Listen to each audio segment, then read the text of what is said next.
Hello students, thanks for taking the time to watch this quick video of instructions for our cause and effect comic strips that we are going to be creating tomorrow. This will help us so when I see you tomorrow during class time, we can just get right to work on creating those awesome comic strips that center on cause and effect.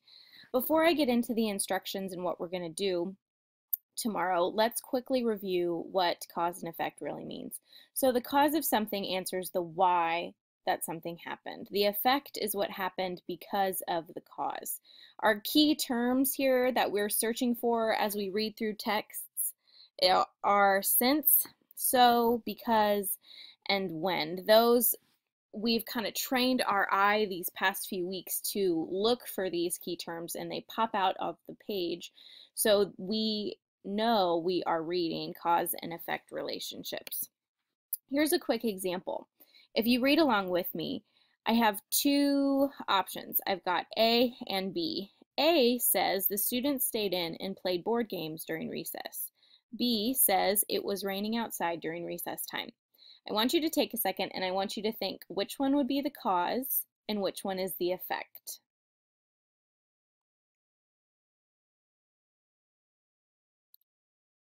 Okay, I hope you identified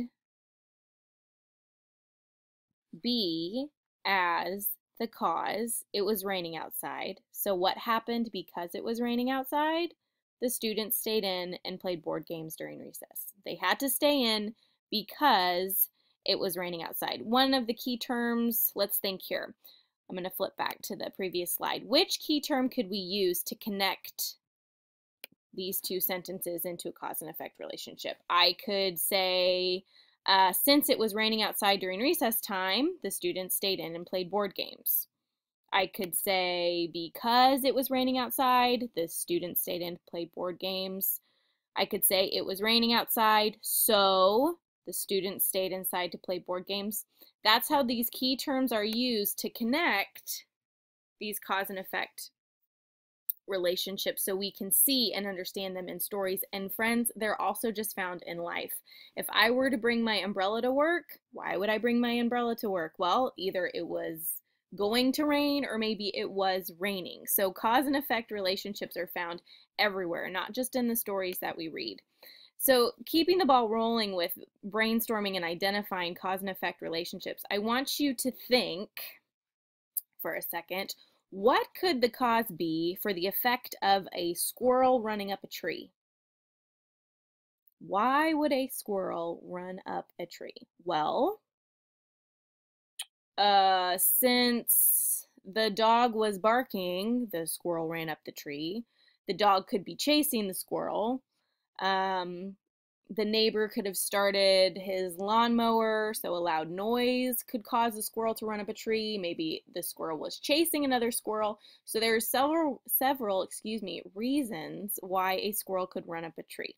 Again, cause and effect relationships are everywhere. So now that we have a firm understanding of that, because we've been talking about it for a couple weeks now, we're going to apply that knowledge. We've read this book, If You Give a Mouse a Cookie, and we talked about how there are cause and effect relationships almost on every page in this story, and that's kind of something the author uses to construct the story in the first place. Relationships found between the mouse and this cookie, and what happens once you give him the cookie, and it kind of snowballs things that he wants because of it. So it starts off, as we've talked about, if you give a mouse a cookie, he's going to ask for a glass of milk.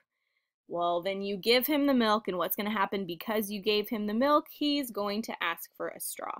So keeping this book in mind, your assignment is going to be centered on if you give a teacher and I'm going to let you fill in the blank here, a flower, a pencil, a classroom, a cup of coffee. We can get creative, but that's what we're going to be doing for our comic strips tomorrow. So you will have two templates to choose from. You will have a more simple, straightforward template that has 6 frames with 3 cause and effect relationships. You'll see that at the top with the blue arrow. Or you can choose the 8-frame template with 4 cause and effect relationships. That's a little less straightforward if you look at the layout. It's a bit trickier, so you're going to have to think, How challenging do I want to make this assignment tomorrow? If you want to be simple and straightforward, there is nothing wrong with that. The only thing I am focusing on, friends, is that you are showing me your knowledge of cause and effect relationships, and you can apply that to creating your own comic with cause and effect relationships. So you have the 6 frame or the 8 frame. So be thinking which one you want to use, and the templates look exactly like this. Okay, so try to decide by the time I see you tomorrow which one you are going to use. Here are the steps we're going to follow. We're going to do a rough draft first, like we do rough drafts with everything, sloppy copies.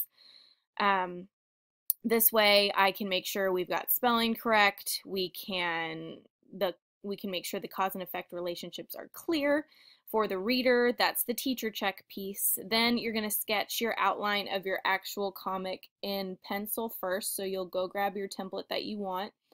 And we're going to do it in pencil because, as always, if we make mistakes, we can erase them. Then we're going to go over your actual writing and kind of accents and your illustrations in black marker. You can see that in the little comic strip I attached to the top of this slide. You can see that the writing is in black, the speech bubbles are in black, there's those sound words, she's got some accents in her hair along their faces. So we're basically making it look like a cartoon. We want to get as close to cartoons as possible with this, because that's half the fun of creating a comic strip anyway. So then we'll go over with crayon and colored pencil for our illustrations, so it's a little softer so those accents stand out. And we're going to be focusing on detail, lots and lots of details. So this is where we are going tomorrow. I'm excited to see you and to see what you create in your comic strips. I hope you're a little more excited about it and ready to go. I will see you guys tomorrow.